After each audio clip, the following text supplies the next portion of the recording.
Hello and welcome everyone. This is Minu at AngloLink. Today's video is part 2 of our lesson on word order. In part 1 we looked at sentence structure and learned about the sequence who, what, where, when, how and why. In this video we're going to look at the position of adverbs such as usually, sometimes, slowly, etc. and words like also, both, all, and so on. If you haven't watched part 1 yet, I recommend that you watch that part first for a really good understanding of basic sentence structure and then return to this video.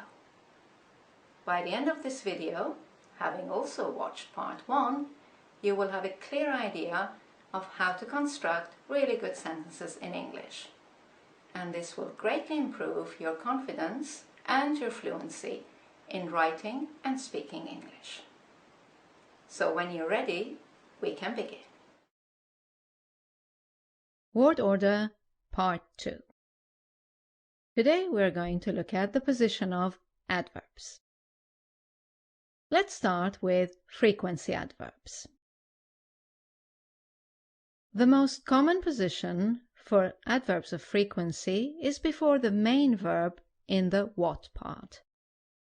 Just a brief reminder of the basic sentence structure: who, what, where, when, how, and why. So, the adverb of frequency goes in the what part before the main verb. For example, I always watch the news. Now, if there is an auxiliary, like do, does, don't or doesn't, or a modal verb, like can, must, etc., the adverb of frequency comes between the auxiliary or the modal and the main verb. For example, I don't always watch the news. Or, I can't always watch the news. Let's look at other sentences with adverbs of frequency. They will never do that again.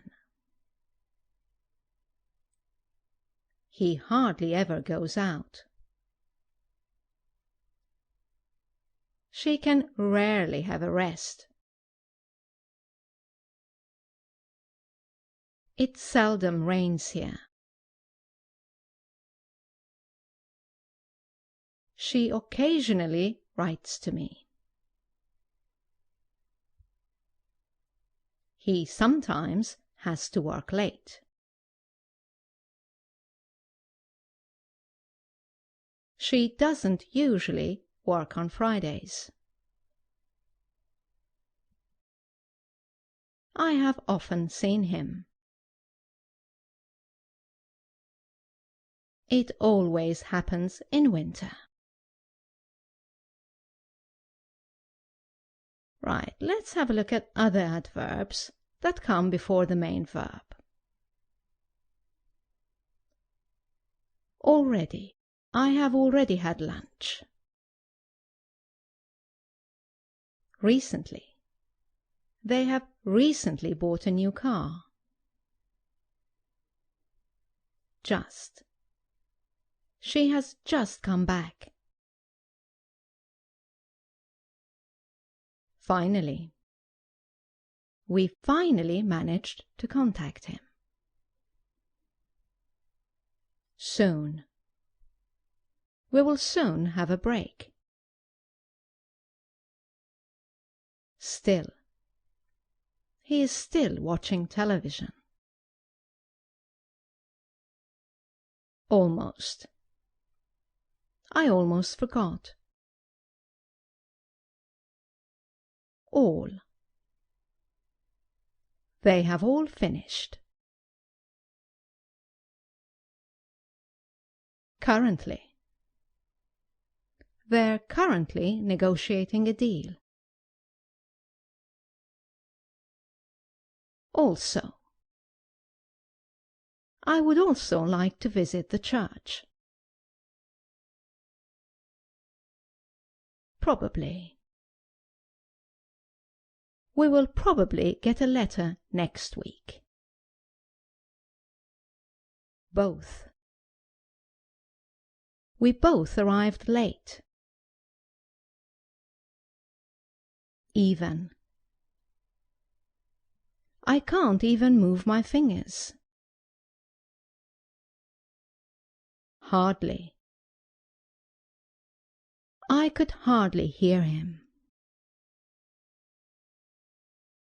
Now, there is one exception, and that's the verb to be as the main verb. When it comes to the verb to be, whether it's an auxiliary or the main verb, adverbs always come after it. For example, for frequency adverbs, she is always here. The bus is rarely on time. They're often tired. And with other adverbs, we were all happy. August was even hotter than July.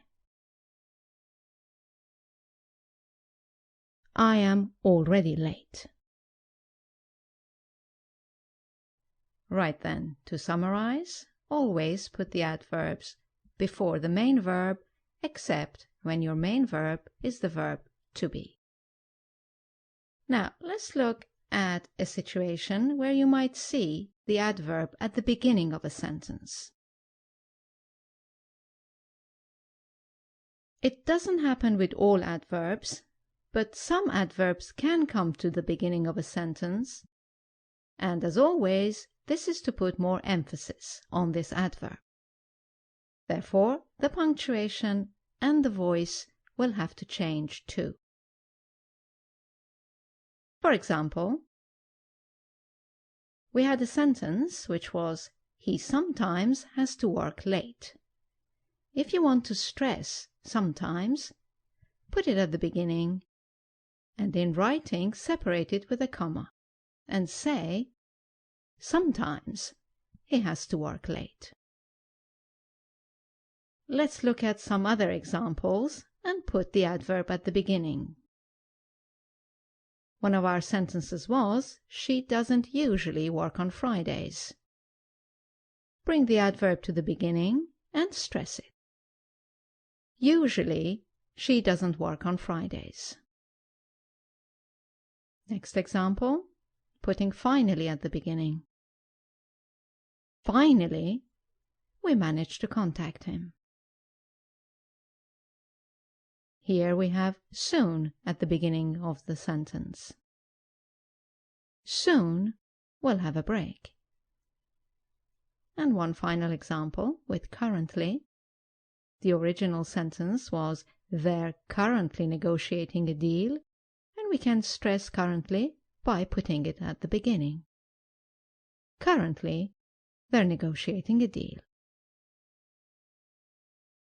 Now, one word of warning, and that is, if you have a negative adverb and you put that at the beginning of a sentence, you will need to use an inversion. You will need to switch the places of your auxiliary and your subject, like you do in a question.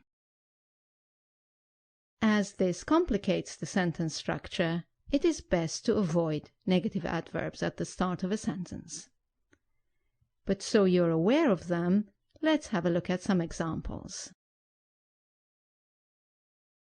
Remember the sentence, they will never do it again? Now, if you put never to the start of the sentence, you will have to invert. You will have to switch the places of the subject and the auxiliary. Never will they do it again.